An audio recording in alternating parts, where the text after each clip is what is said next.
ফটিকছড়ির অবৈধ দখলত্তম প্রায় 20 লাখ টাকা মূল্যের সরকারি হাঁস জমি উদ্ধার করছে উপজেলা প্রশাসন। এই আজকের যে উচ্ছেদ অভিযান পরিচালনা হয়েছে সেখানে বিশেষ করে সাংবাদিকবৃন্দ যারা রয়েছেন তারা সহযোগিতা প্রদান করেছেন এবং আমাদের বাস্তব চিত্রটা তুলে ধরে রেখেছেন।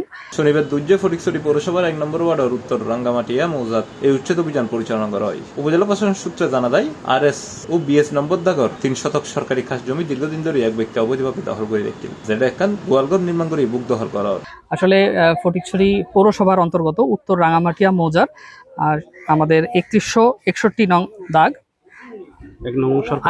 RS খাস খতিয়ানভুক্ত 3161 নং দাগ এবং BS খাস খতিয়ানভুক্ত 3467 নম্বর দাগ, অর্থাৎ RS এবং BS দুই জরিপেই খাস খতিয়ানভুক্ত জমি অবৈধভাবে দখল করে বেড়া এবং গরু রাখার আবাসস্থল করছিলেন এবং এর ফলে আশেপাশে এলাকায় দুর্গন্ধ ছড়িয়ে পড়ছিল এবং রোডের জায়গা দখল করে ফেলায় আমাদের গাড়ি ঘোড়া চলাচলের সমস্যা হচ্ছিল। অভিযোগের ভিত্তিতে উপজেলা নির্বাহী কর্মকর্তা থানা পুলিশের সহায়তায় অভিযান পরিচালনা করে এই সময় অবৈধ স্থাপনা ঘুরে দিয়ে হয় এবং সরকারি জায়গাগুলো দখলমুক্ত করা হয়। সম্পূর্ণ শান্তি শৃঙ্খলাপূর্ণভাবে আমরা উচ্ছেদ কার্যক্রম সম্পন্ন করেছি এবং এই অংশে আরও কিছুটা দখল রয়েছে, সেই বিষয়ে আমরা প্রয়োজনীয় আইনানুগ ব্যবস্থা গ্রহণ করে সেটিও উচ্ছেদ কার্যক্রম গ্রহণ করব। আনুমানিক 3 শতক জমির মতো আমরা উদ্ধার করতে পেরেছি এবং যার মূল্যমান 15 লাখ থেকে 25 লাখের মধ্যে হবে।